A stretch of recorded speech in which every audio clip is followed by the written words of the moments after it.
जयपुर में वाणी चल रही थी 25/1/67 की। पेज 2 के मध्यार्ध में बात चल रही थी कि कल की आयु 5000 वर्ष है और ब्रह्मा का दिन और ब्रह्मा की रात आधी आधी गाई हुई।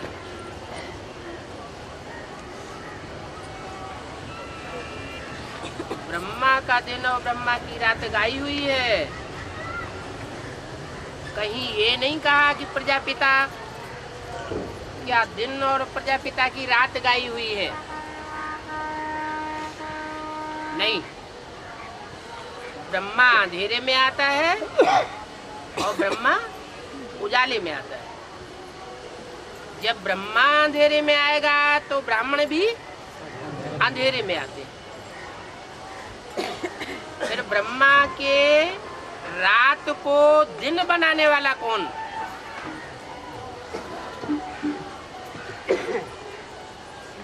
निमित्त कौन बनता है? ब्रह्मा की रात, सो ब्राह्मणों की रात। रात माना अज्ञान अंधेरी रात। सब निश्चय के चक्कर में डोलते रहते हैं तो अज्ञान अंधेरे में हुए ना, बुद्धि में ठोकर लगती रहती है। अटल निश्चय बुद्धि कोई हो नहीं पाता। आखिरीन ब्रह्मा की रात को ब्रह्मा का दिन बनाने वाला कौन?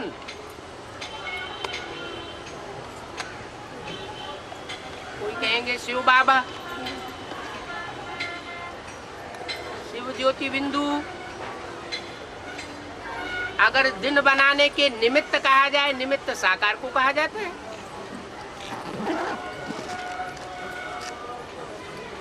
शिव बाबा कहा तो साकार भी है, क्योंकि साकार निराकार का मेल है। सन 36 में आया तो ब्रह्मा का दिन नहीं कहेंगे, रात ही कहेंगे, क्योंकि आया कोई ने पहचाना नहीं। सन 76 के प्रत्यक्षता वर्ष में भी जो बाप का प्रत्यक्षता वर्ष मनाया गया, मना तो लिया, जैसे भक्ति मार्ग में भी मनाते रहते हैं, लेकिन जाना किसी ने नहीं। अटल निश्चय बुद्धि होकर के किसी ने नहीं जाना। आखिर घोर सोजरा कब कहा जाए? ब्रह्मा का दिन कब कहा जाए? कहीं से तो शुरुआत होनी चाहिए।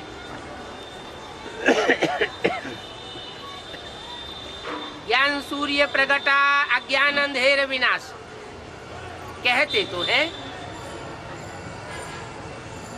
विदेशी लोग कहते हैं ज्ञान सूर्य प्रगटा रात्रि के 12 बजे से। तो रात्रि के 12 बजे से दिन की शुरुआत मान लेते हैं।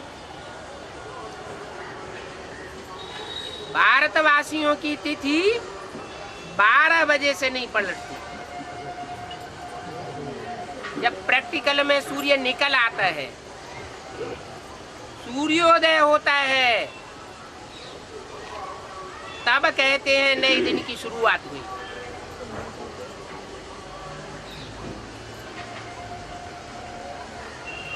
ये अंतर क्यों हुआ?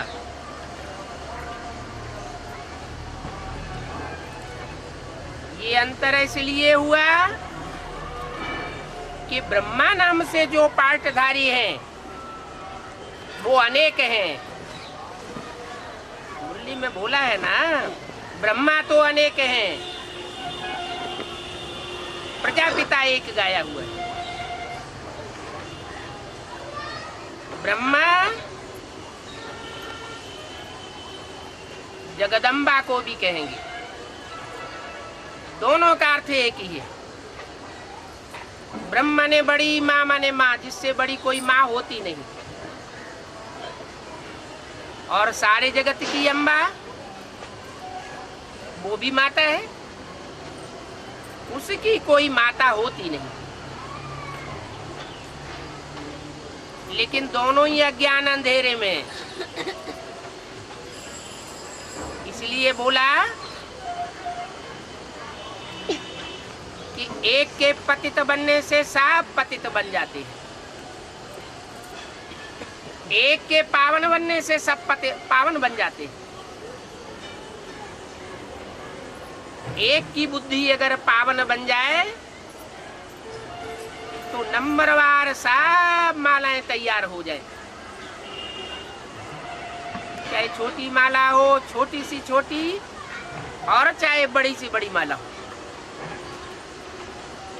छोटी माला है 8 की, बड़े से बड़ी माला है 500-700 करोड़ की। माला माने संगठन, सारी दुनिया को एक संगठन के सूत्र में बंधना है। संगठन माना यूनिटी, और यूनिटी काहे से बनती है? प्योरिटी से बनती। तो प्योरिटी का सारा मदार किसके ऊपर आ जाता है?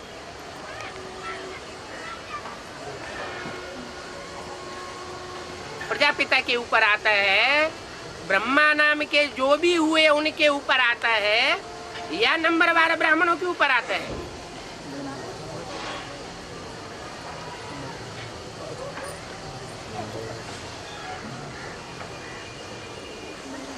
मुरली में, व्यक्तवाणियों में इशारा तो दिया है। दिल्ली का परिवर्तन सारी दुनिया का परिवर्तन, दिल्ली का सुधार सारे भारत का सुधार हो जाता है।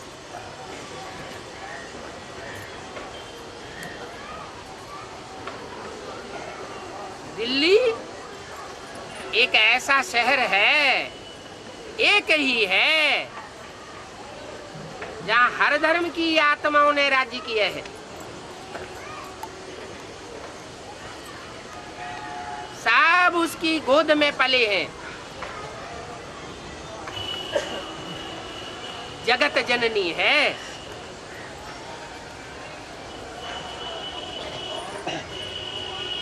छोटी मोटी माताएं हैं, खास करके भारत की माताएं नंबरवार माताएं हैं, नंबरवार बंधन में है। उन सब माताओं की जो माता होगी वो छोटे मोटे बंधन में होगी या बड़े से बड़े बंधन में होगी? नाम रख दिया है सीता, जगत जननी है, सारे जगत की माँ। और इतने ढेर सारे बच्चे, उनमें विदेशियों की संख्या तो बहुत ही ज्यादा है। और वो विदेशी जगत माता को मानते भी नहीं, जगदम्बा को वो नहीं जानते, मानते भी नहीं। अगर मानते भी हैं तो नेचर के रूप में मानते हैं, जड़त्व के रूप में मानते हैं। वो नहीं जानते कि जो भी जड़त्व में चीजें हैं उनका प्रतिबिंब कोई चैतन्य आत्माओं में भरा हुआ है। इसलिए उनकी तो बात ही छोड़ो। जो भारतवासी है, जो माता को मानते हैं, उनमें भी दो प्रकार के। एक सिर्फ माता को मानते हैं, जय माता दी, और पिता को भूल जाते। और दूसरे ऐसे हैं जो माता को भी मानते और पिता को भी मानते, प्रवृत्ति मार्ग को मानने वाले हैं।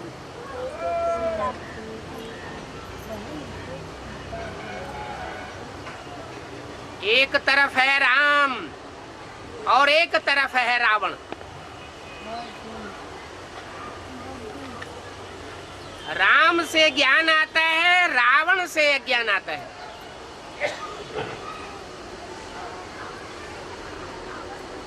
राम को मर्यादा पुरुषोत्तम कहा जाता है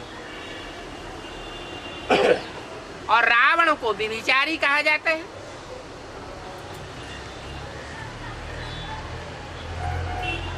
ज्ञान का तंत्र है प्योरिटी और अज्ञान का तंत्र है इम्प्योरिटी, व्यभिचार।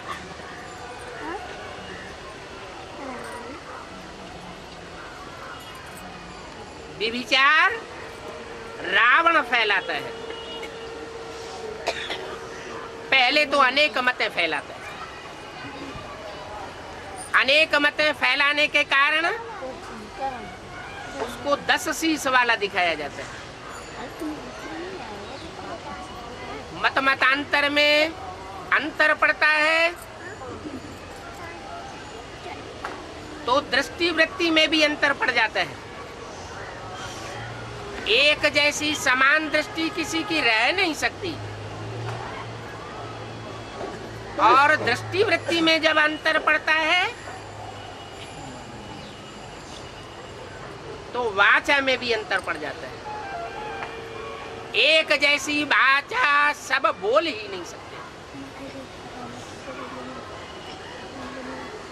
और वाचा में जब संघर्ष होता है तो कर्मेंद्रियों तक उतर आता है।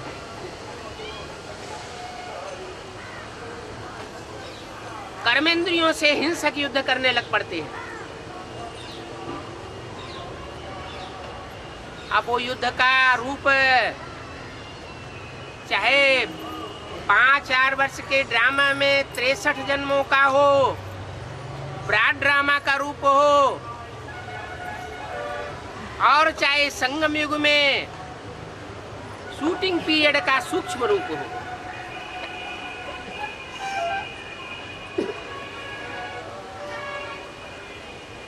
वो व्यभिचार फैलाता है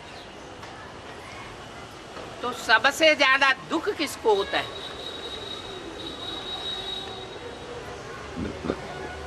पुरुषों को होता है या स्त्रियों को होता है? माताओं को बहुत दुख होता है। कन्याएं भी अछूती नहीं छोड़ती। माया छोड़ती तो किसी को भी नहीं, लेकिन कम और ज्यादा का सवाल है।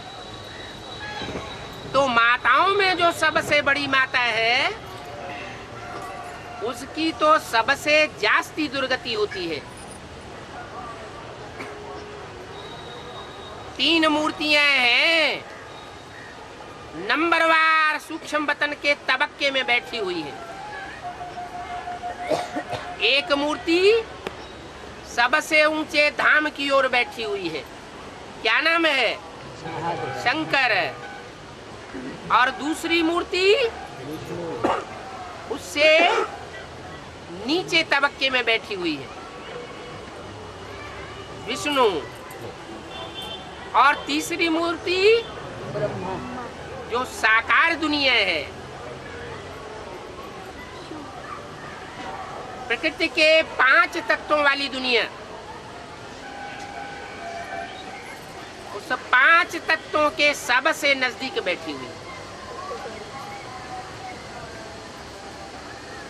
ये अधिष्ठात्री मूर्तियां हैं।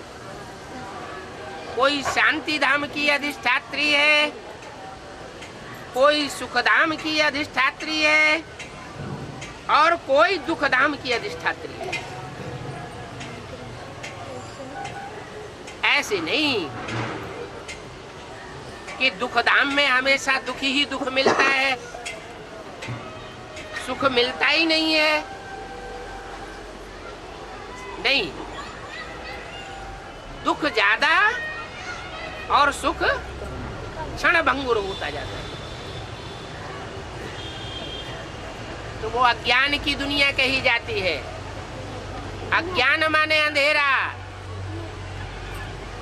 इसलिए बोला ब्रह्मा का दिन और ब्रह्मा की रात होती है। ब्रह्मा की रात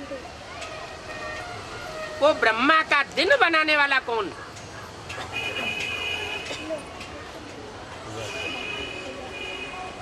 रावण तो रात फैलाता है, तो दिन कौन फैलाएगा?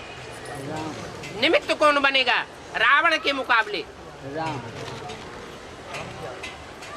एक तरफ राम संप्रदाय और दूसरी तरफ रावण संप्रदाय। राम संप्रदाय उजेले में लाता है और रावण संप्रदाय अंधेरे में लाता है। रावण से आता है ज्ञान, राम से आता है ज्ञान। ज्ञान माने जानकारी। जानकारी को ही वेद कहा जाता है। विद माना जानकारी। वो वेद की पहली पहली भाषा का आदि किसके द्वारा? कहते हैं ब्रह्मा के मुख से 4 वेद निकले। ब्रह्मा के मुख से वेदों की उत्पत्ति हुई। तो कोई किताबों की उत्पत्ति होने की तो बात ही नहीं है। ये तो ज्ञान की पैदाइश की बात है।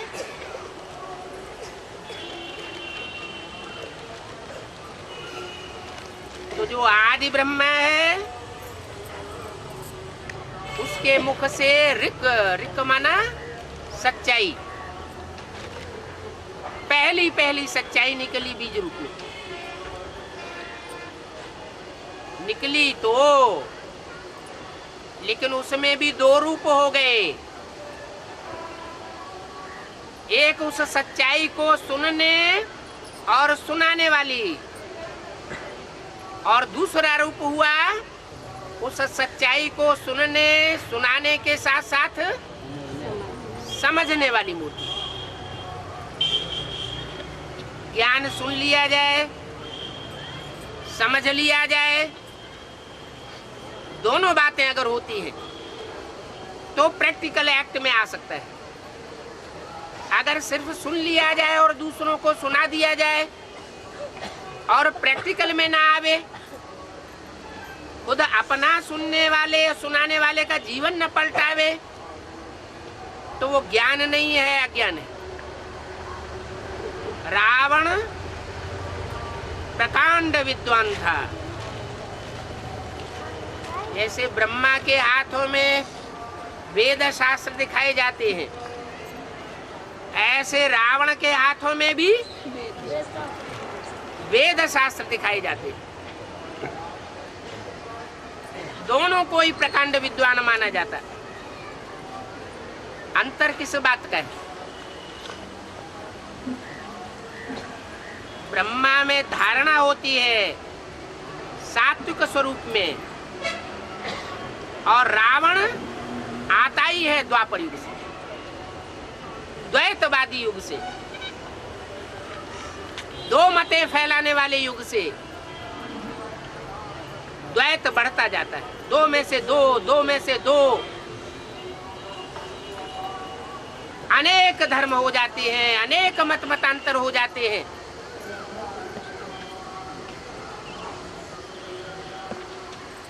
ब्रह्मा में 2 कैटेगरीज कर दी। एक प्रजापिता ब्रह्मा और दूसरा टेम्परेरी रथ। जैसे मुरली में बोला हुआ है कई जगह, मैं मुकर्रर रथ में आता हूं, या बाप कहते हैं मैं मुकर्रर रथ लेता हूं। फिर मुरली में ये भी आ जाता है कि ये टेम्परेरी रथ है, माना सदा काल रहने वाला, अंत तक नहीं है।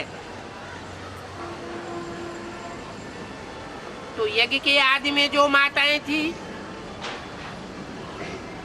जिन्होंने प्रजापिता के जाने के बाद यज्ञ का संचालन किया, वो भी ब्रह्मा के मुख हुए। और उन माताओं के भी जाने के बाद कराची से जो मुरली निकलती चली आई है, वो ब्रह्मा के मुख से निकली। दादा लेख रहा है,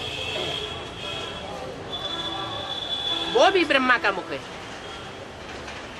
ये तीनों ही मूर्तियां ब्रह्मा का मुख है।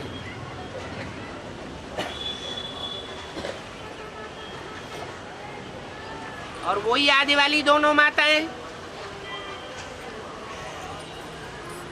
उनमें एक माता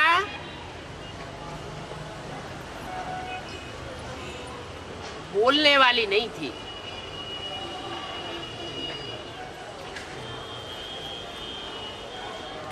बोल ज्यादा नहीं करती थी, लेकिन धारणा में समय हुए थी। उन दोनों माताओं की कथाएं शास्त्रों में आती है। अनेक प्रकार के हवाले देकर के कथाएं बनाई हुई हैं। दो पत्नियों की, कश्यप ऋषि की दो पत्नियां थी, दिति और अदिति। दिति से देवता पैदा हुए, तो दिति से दैत्य पैदा हुए और अदिति से देवता पैदा हुए। राजा उत्तानपाद की भी कथा आती है, कंपिला देश की महारानियों के रूप में। सुरुचि और सुनीति। सुरुचि का मतलब हुआ अपनी रुचि पूर्वक चलने वाली, और किसी की बात को मानने वाली नहीं। और सुनीति का मतलब क्या हुआ? सुंदर नीतियों पर चलने वाली। इस ज्ञान में सुंदर नीतियों को देने वाला कौन?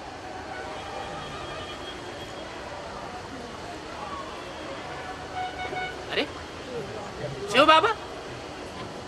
शिव बाबा के मुकाबले और तो कोई सुंदर नीतियां नहीं सिखा सकता। उसके अपोजिशन में माया या रावण कि जो 10 शीश दिखाए जाते हैं, वो विकृति फैलाने वाली है। उन 10 शीशों में माया के 5 रूप, काम क्रोध लोभ मोह अहंकार, और प्रकृति माता के 5 रूप, पृथ्वी जलवायु अग्नि आकाश। ये 10 रूप रावण के सिर के रूप में दिखाए जाते हैं।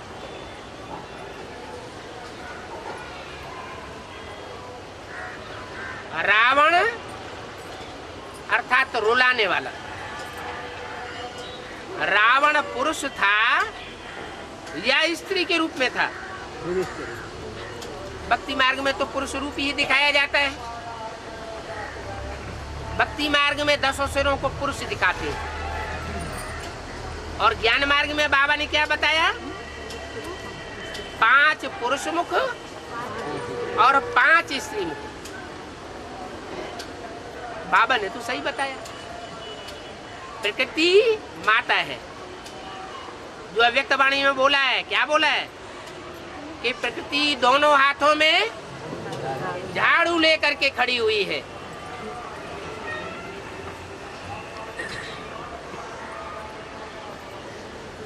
पूरे वर्ष के अंदर घर परिवार में मकान में झाड़ू कब लगाया जाता है? दीपावली आती है, लक्ष्मी का आवाहन होता है, तो उससे पहले क्या करते हैं? झाड़ू लगाते हैं, अच्छी तरह से कोना कोना साफ करते हैं। कीड़े मकोड़े एक भी न रहने पाए, तब होगी वसुधैव कुटुंबकम की स्थापना। कीड़े मकोड़े काटने वाले होते हैं। जो नई दुनिया बनेगी उसमें तो एक भी कीड़े मकोड़े नहीं होंगे। मुरली में बोला है, क्या बोला है?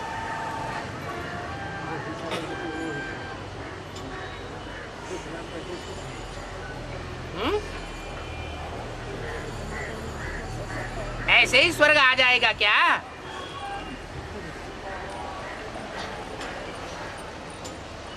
ये पांडवों का किला ऐसा बन जाएगा जो एक भी विकारी उस किले के अंदर पांव नहीं रख सकेगा।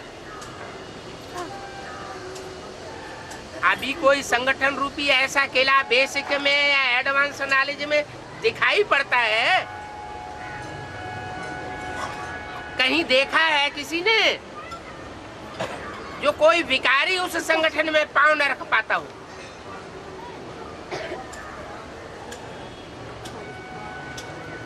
नहीं देखा। अच्छा, सुना है मुरली में या व्यक्तवाणी में कोई पॉइंट ऐसा सुना है? अरे है? ऐसा संगठन का किला, ऐसा मजबूत किला जिसमें कोई विकारी पांव भी न रख सके।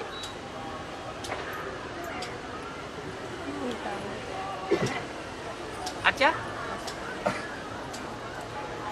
एक तो संगठन होता है छोटा रूप से, दुनिया एक साथ थोड़े ही 500 करोड़ की बन जाएगी या 33 करोड़ देवताओं की बन जाएगी, या चलो त्रेता के अंत के 10 करोड़ देवताओं की दुनिया बन जाएगी। शुरुआत कितने से होगी? है? 3 से होगी या 8 से होगी? 3 से होगी।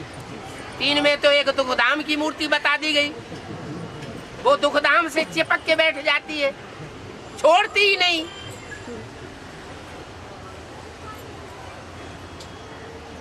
एक मूर्ति जस्ट अपोजिट, दुखधाम से बिल्कुल बुद्धियोग टूटा हुआ। कब से? 76 से। कृष्ण का चित्र उस समय ब्रह्मा कुमारी आश्रमों में दिखाया जाता था। क्या चित्र दिखाया जाता था?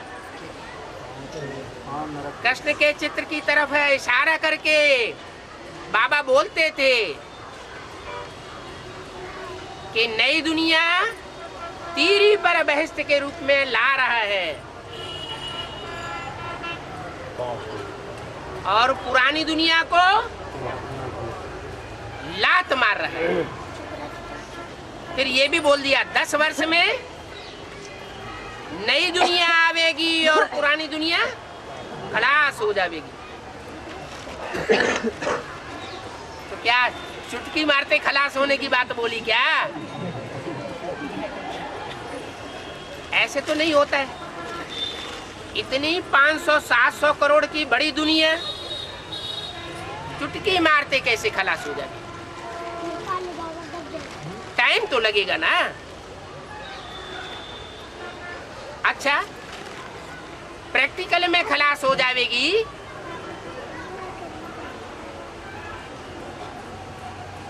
या वाचा से खलास हो जाएगी या मनसा में खलास हो जाएगी? मनसा में खलास हो सकती है। क्यों? क्योंकि संकल्पों से शूटिंग आई हुई है। ब्रह्मा के संकल्पों से सृष्टि रची गई, ये गायन है। तो जब ब्रह्मा के संकल्पों से सृष्टि रची जा सकती है तो क्या नंबरवार ब्राह्मणों के संकल्पों से सृष्टि नहीं रची जाएगी? हैं? ब्राह्मण नंबरवार जो है वो अपने संकल्पों से सृष्टि नहीं रचते हैं क्या? अपने संकल्पों से अपनी ही सृष्टि रचते हैं। शुभ संकल्प चलाएंगे, बाप की श्रीमत के अनुकूल संकल्प चलाएंगे तो सुख की सृष्टि बनेगी, और नेगेटिव संकल्प चलाएंगे, श्रीमत के बरखिलाफ संकल्प चलाएंगे तो दुख की सृष्टि बनेगी। ऐसे नहीं कि सतयुग त्रेता में ही सुख मिलता है और द्वापर कलयुग में सुख नहीं मिलता। नहीं, सुख का मादा कम होता जाता है द्वापर कलयुग में।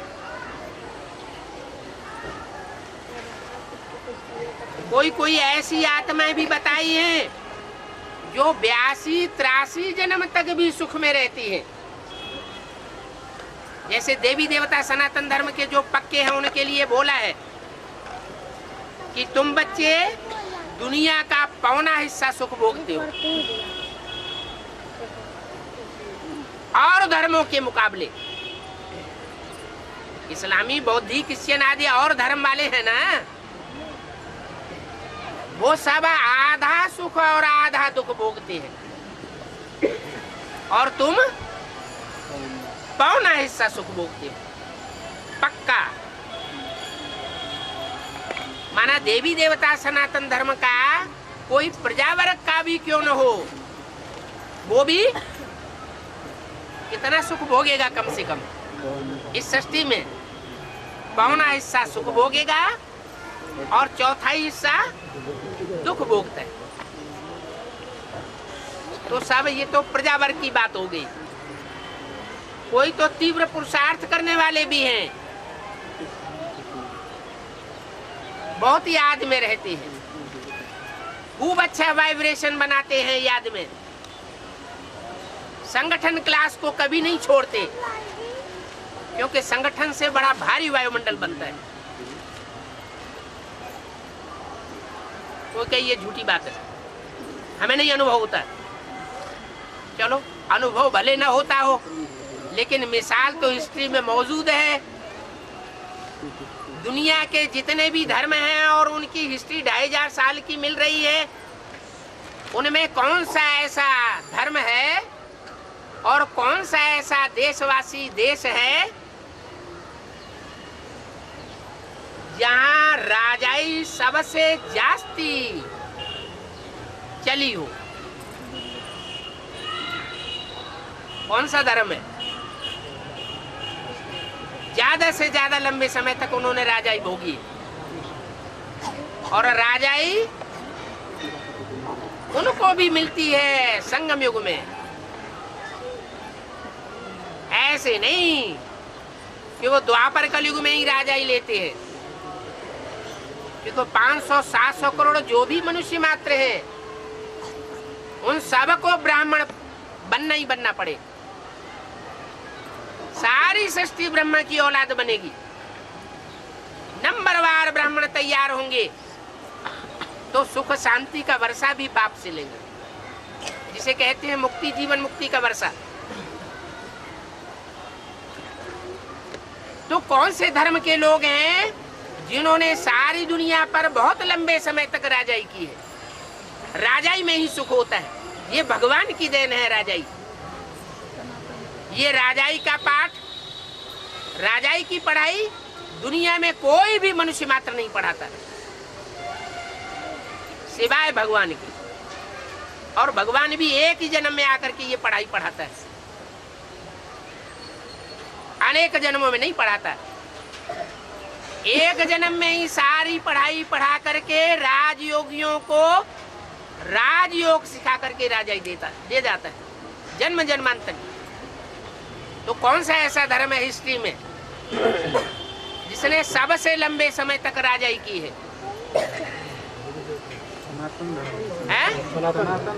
सनातन धर्म ने, इस्लाम धर्म है। सारी सृष्टि की बात हो रही है, भारतवर्ष की नहीं हो रही है। सारी पृथ्वी माना पृथ्वी पृथिव्याते, पृथ्वी जो है वो विस्तार को पाती चली जाती है। पृथ्वी को माता कहा जाता है। माता पहले कन्या होती है तो छोटा रूप होता है, तो जब शादी हो जाती है, बच्चे पैदा होते जाते हैं तो विस्तार को पाती जाती है। तो धरणी कहो, माता कहो, उस सारी धरणी पर कौन से धर्म ने हिस्ट्री के अंदर 2500 वर्ष की हिस्ट्री मिलती है, कौन से धर्म ने सबसे जास्ती राजाई की है? इस्लाम धर्म। मुसलमानों ने जितने लंबे समय तक राजाई की है सारी सृष्टि पर, उतना और किसी ने राजाई नहीं। क्रिश्चियन तो अभी 100-200 वर्ष के अंदर आए, उनकी राजाई इतनी ज्यादा नहीं फैली हुई थी। तो ये जो राजाई उन्होंने प्राप्त की वो कौन से बल से उन्होंने प्राप्त कर ली? बाहुबल। क्या उनको भगवान मिला हुआ था? क्या संगठन? उस संगठन का मिसाल क्या है? संगठन का मिसाल ये है कि सब मुसलमानों की बुद्धि काबा में लगी रहती है। बुद्धि एकाग्र होकर के एक की तरफ लगी हुई होती है। चाहे कोई भी देश में रहते हो, हिंदुस्तान में रहते हो, इंग्लिस्तान में रहते हो, पाकिस्तान में रहते हो, उनका बुद्धि का योग एकाग्र होता है। और एकाग्रता से यूनिटी आती है, और यूनिटी उन्हीं में आती है जिनमें प्योरिटी होती है। कोई कहेगा ये तो उल्टी बात हो गई कि मुसलमानों में प्योरिटी होती है। अभी वर्तमान समय के हिसाब से, द्वापर और कलयुग के हिसाब से मुसलमानों में ज्यादा प्योरिटी है, क्योंकि वो 4-4, 5-5 प्रतियां ही रखते हैं। चोरी चकारी उनके देश में नहीं चल सकती। और हिंदुस्तानी राजाएं अब क्या कर रहे हैं? चोरी चकारी पत्नियां ज्यादा रखते हैं या नहीं रखते हैं? तो ज्यादा भ्रष्टाचारी कौन हुआ? मुसलमान हुए या भारतवासी हुए? भारतवासी बहुत बिगड़ जाते हैं। तो प्योरिटी से यूनिटी आती है। 2500 साल तक विकारी तो सब होते हैं, लेकिन लिमिट में बंधे हुए हैं वो। भारत के राजाओं ने तो रिकॉर्ड ही तोड़ दिया, कृष्ण का मिसाल दे करके कि कृष्ण को 16,000 रानियां थी, तो हम क्यों नहीं रह सकते? अब जब राजाएं ऐसा काम करेंगे तो यथा राजा तथा प्रजा है। राजाओं के पास तो बहुत धन संपत्ति होती है, आधा में जाम आधा में रैयत, तो उनको तो चल जाएगा। इतनी रानियों को खिलाए पिलाए सकेंगे? प्रजा कैसे खिलाएगी? तो प्रजा क्या करती है? हैं? प्रजा क्या करेगी? अरे अनेक रानियां रखेगी या नहीं रखेगी? यथा राजा तथा प्रजा, चाहे सतयुग हो, चाहे त्रेता हो, चाहे द्वापर हो, चाहे कलयुग हो, नियम तो एक ही है। क्या नियम है? यथा राजा तथा प्रजा। तो द्वापर कलयुग में जो प्रजा वर्ग की आत्माएं हैं वो अनेक रानियां रख सकती है या नहीं रख सकती है? नहीं रख सकती। और चोरी छिपे डकैती में रखती हो तो रखती है या नहीं रखती है? रखती है। तो ज्यादा प्योरिटी सो यूनिटी कौन से धर्म में रहती है? इस्लाम धर्म में। अभी क्रिश्चियंस आगे बढ़ गए।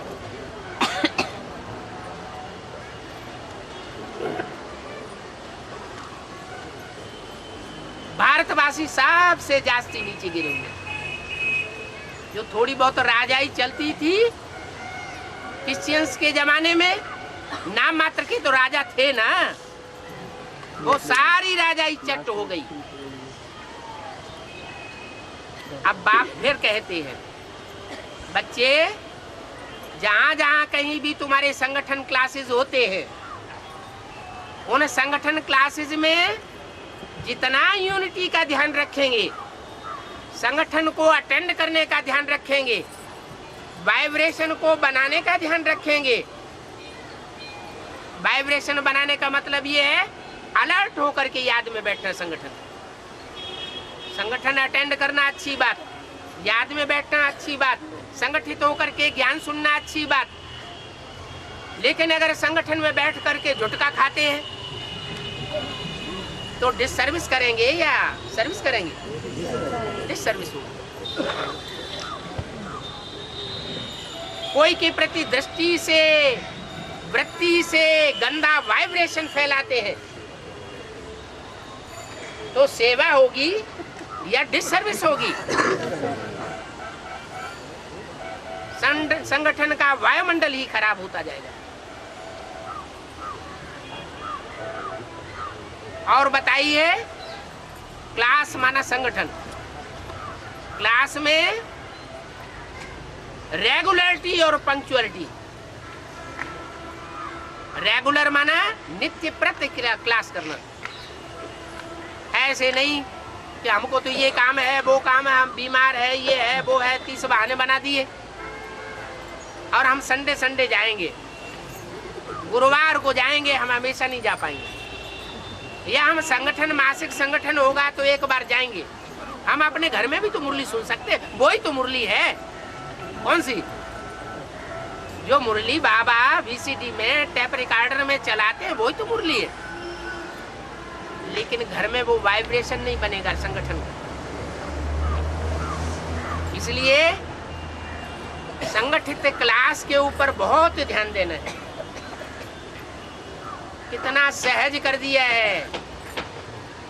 इस ज्ञान को कहते हैं सहज ज्ञान, सहज योग।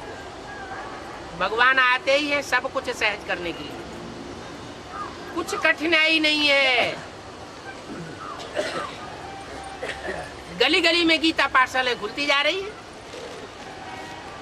वो तथाकथित ब्राह्मण तो रोक लगाते हैं, ज्यादा सेंटर नहीं खुलने देंगे, ज्यादा गीता पाठशाला नहीं खुलने देंगे।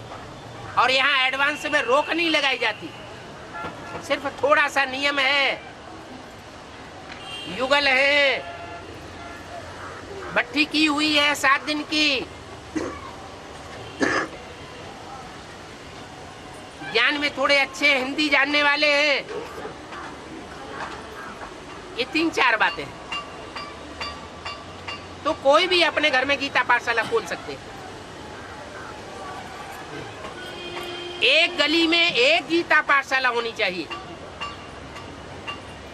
गली गली में गीता पाठशाला होगी, घर घर में नहीं। अभी क्या बना दिया? अभी एडवांस, एकदम एडवांस चला गया आगे। एडवांस वालों ने क्या नियम बनाया? हम घर में बैठ करके मुरली पढ़ लेंगे, हमारा घर ही गीता पाठशाला है। माना बाबा ने बोला गली गली में गीता पाठशालाएं होंगी, और उन्होंने क्या बना लिया? उन्होंने कहना भी शुरू कर दिया दूसरों से, एडवर्टाइजमेंट भी करना शुरू कर दिया, घर घर में गीता पाठशाला होगी, बाबा ने बोला। बाबा के महावाक्य कोई पलट देते हैं। तो रावण 10 सिरों की यूनिटी बनाता है तो सारी दुनिया पर राज्य करता है।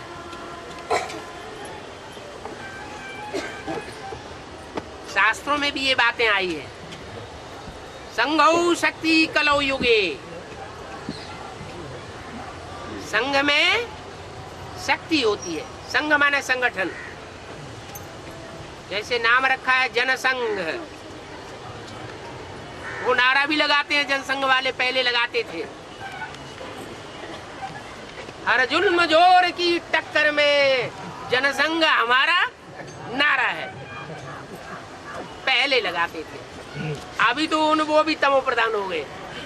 डिसयूनिटी बढ़ती चली जा रही है। मुख से कहते हैं माताओं कन्याओं को आगे बढ़ाना है, और उमा भारती जैसी माताओं कन्याओं को, दिलेर माताओं को पीछे ढकेल देते हैं।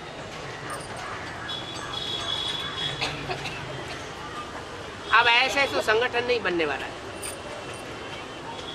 बाबा ने तो घोषणा कर दी साफ साफ, जितने पुरुष हैं सब दुर्योधन दुशासन है। इसका मतलब पुरुषों के द्वारा प्योरिटी का पालन नहीं हो सकता, वो गुरु का टाइटल नहीं ले सकते। माताओं को बोला है माता गुरु, गाया हुआ है इस बात में गुरु। भाई लोग ज्ञान बहुत अच्छा अच्छा सुना लेते हैं, लेकिन प्योरिटी के मामले में अंदर से जानते हैं हम जीरो हैं। माताएं अगर आमादा हो जाएं, तो प्योरिटी के मामले में जो भी ज्ञान दिया गया है वो माताएं भाइयों का गुरु बन सकती है। ये प्रैक्टिकल ज्ञान है, सुनने सुनाने का ज्ञान नहीं है। मनुष्य से देवता बनाने का ज्ञान है। मनुष्य विकारी को कहा जाता है और देवता निर्विकारी को कहा जाता है। देवताओं में प्योरिटी होती है। ब्राह्मण सब अभी ब्राह्मण है, ब्रह्मा की औलाद हैं। अभी प्रजापिता की औलाद नहीं बने। क्या कहते तो हैं सब प्रजापिता ब्रह्मा कुमार कुमारी। एडवांस पार्टी में कहते नहीं है क्या? क्या लिखते हैं? पीवी के लिखते हैं, और उनके लिए कहते हैं तुम तो रंडी पुत्र हो, अम्मा के पुत्र हो। अम्मा बाप दोनों के पुत्र नहीं है। तुम कहते भी हो बी के, ब्रह्मा कुमार ब्रह्मा कुमारी, अम्मा कुमार अम्मा कुमारी। तुम अम्मा बाप का नाम नहीं लेते हो, हम तो देखो नाम लेते हैं। अच्छा, तो नाम लेने से हो जाएगा? हैं? जैसे भक्ति मार्ग में नाम की बहुत महत्ता है, तो नाम लेने से दुनिया सुधर जाएगी, आत्मा का सुधार हो जाएगा। अरे नाम का भी आधार क्या है? नाम का आधार क्या है? काम। जिसने काम किया जैसा वैसा उसका शास्त्रों में नाम पड़ा है। चाहे दुर्योधन दुशासन,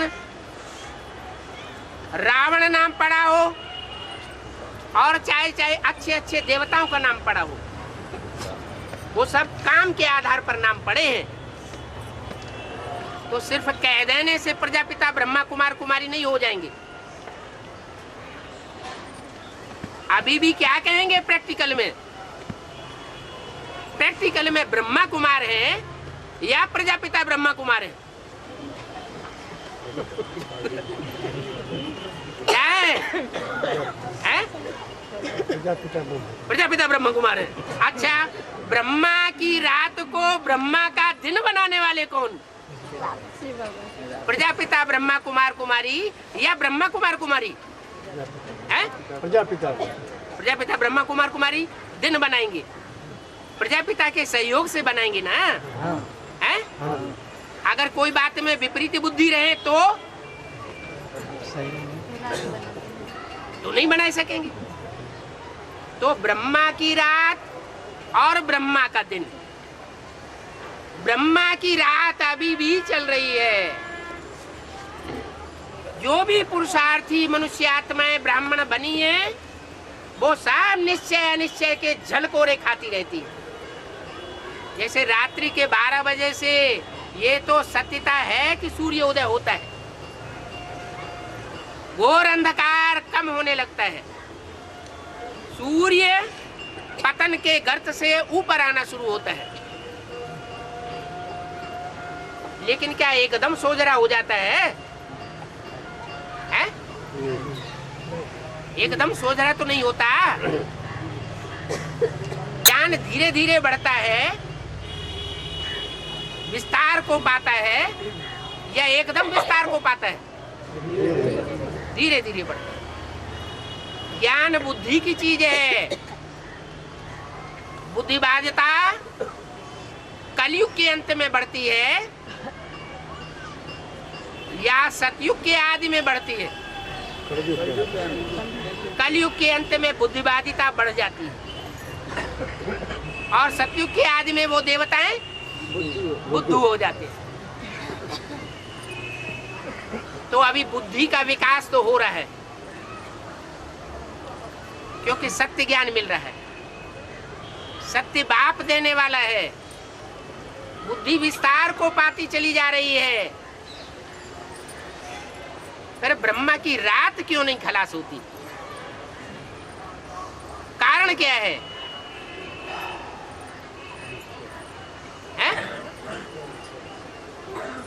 जैसे वो सन्यासियों के चेले चपाटे होते हैं, वो भी कहते हैं हम गुरुजी के फॉलोअर हैं। जो गृहस्थी होंगे वो भी कहेंगे हम गुरुजी के फॉलोअर हैं, अमुक नाम के गुरुजी के फॉलोअर हैं। उनसे पूछा जाए कि तुम्हारे गुरुजी ने तो घरघाट का त्याग कर दिया, तुम क्यों उलझे हुए हो? फिर तुम चेले काहे के? तुम फॉलोअर काहे के? फॉलो तो करते नहीं हो। यहाँ बाबा कहते हैं बुद्धि से छोड़ने की बात है, स्थूल में छोड़ने की भी बात नहीं है। इतना सहज कर दिया, फिर भी ढकहुए के 3 पाप।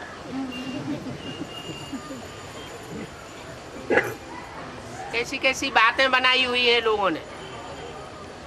रात भर अंडे पकाए फिर भी कच्चे रह गए।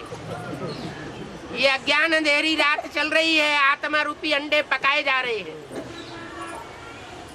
ज्ञान जल गर्म होता चला जा रहा है। अंडे सारे के सारे कच्चे हैं।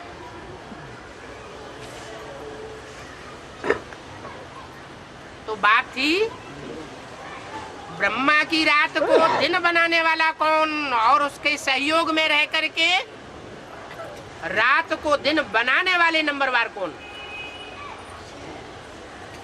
कोई होंगे या नहीं होंगे? आखिर प्रत्यक्षता होनी है कि नहीं होनी है? अभी टाइम आ गया कि अभी सोचते हैं कि अभी तो 30 साल और पड़े हुए हैं। अभी तो रात के 70 साल पूरे हुए।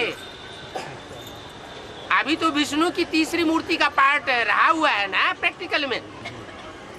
जो प्रैक्टिकल शूटिंग होगी उसमें भी तो 4 अवस्थाएं अभी पास होनी है।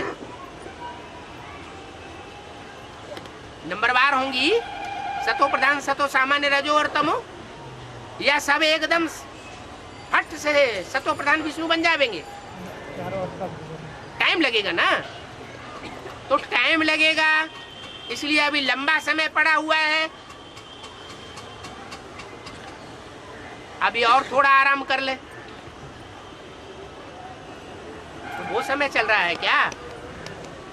अभी टू लेट का बोर्ड लगने वाला नहीं है ना, कि लगने वाला है? अच्छा, टू लेट का बोर्ड कभी लगा था? 70 साल हो गए, पहले भी कभी टू लेट का बोर्ड लगा था? लगा था? कब लगा था? 76 में टू लेट का बोर्ड लग गया था, लेकिन सब मालाओं के लिए नहीं लग गया,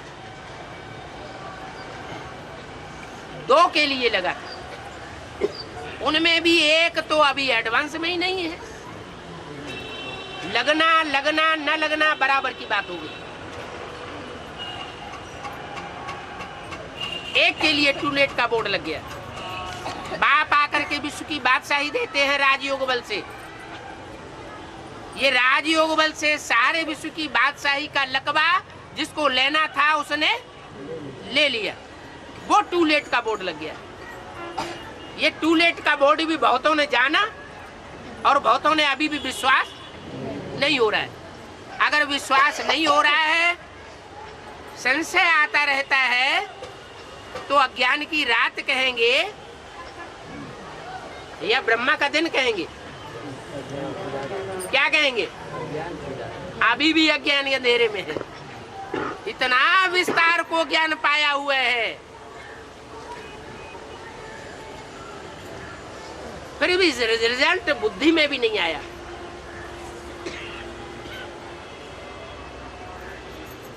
कहते हैं वो तो नियम बना हुआ है ना, ध्रुव तारा तो एक ही होगा ना, सारे ही ध्रुव तारा थोड़े ही हो जाएंगे। एक ध्रुव तारा एक जगह पे टिकता है एकाग्र होकर के, और बाकी सितारे तो चक्कर काटते रहते हैं ना। वो कोई एक जगह टिक करके थोड़े ही बैठेंगे। अरे चलो चक्कर तो काटते हैं, लेकिन नजदीक और दूर तो होते हैं। कोई तो बड़े लंबा चक्कर काटते हैं, विस्तार में चक्कर काटते हैं, और कोई सितारे होते हैं नजदीक में चक्कर काटते हैं। तो जो बड़ा चक्कर काटते हैं वो घाटे में रहेंगे, या जो नजदीक ही चक्कर काटते हैं वो घाटे में रहेंगे? बड़ा चक्कर काटते हैं? बड़ा चक्कर काटते घाटे में आ जाएंगे बड़ा चक्कर काटने वाले। भक्ति मार्ग में बहुत चक्कर काटते हैं, ज्ञान मार्ग में चक्कर काटने की बात नहीं है। बल मुरली में बोला है, सबसे जास्ती जन्म किसके होते हैं? सबसे जास्ती जन्म मरण का चक्कर किसको आता है? हैं? वो कौन सी आत्मा है जिसको सबसे जास्ती जन्म मरण का चक्र आता है? अरे अरे बेहद की बात, निश्चय बुद्धि माना जन्म। बाप के ऊपर निश्चय बुद्धि, बाप के ऊपर थोड़ा भी अनिश्चय आया माने मरा। अनिश्चय बुद्धि माने मृत्यु। ये निश्चय अनिश्चय का चक्र सबसे जास्ती कौन सी आत्मा को चलता है? ब्रह्मा को चलता है। बहुत कम लोग बोलते हैं जवाब में। इसका मतलब मुरली को रेगुलर और पंक्चुअल ध्यान से सुनते ही नहीं है। भक्ति मार्ग में इतने ढेर सारे शास्त्र, वो सारे के सारे बहुतों ने पढ़े हैं, बहुतों ने सुने हैं, लेकिन यहाँ थोड़ी सी मुरली है और उनमें ज्यादातर रिपीटेशन होता है। वही भी बातों का रिपीटेशन, दो चार बातें एक एक मुरली में होती हैं जो नई बात निकलती है। तो नई बातों को पकड़ना चाहिए ना। जो नया है वही तो एडवांस है, जो पुराना है उसको एडवांस नहीं कहेंगे। तो अभी तो इस बात पर विचार करना है कि ब्रह्मा की रात को ब्रह्मा का दिन बनाने के निमित्त कौन बनता है?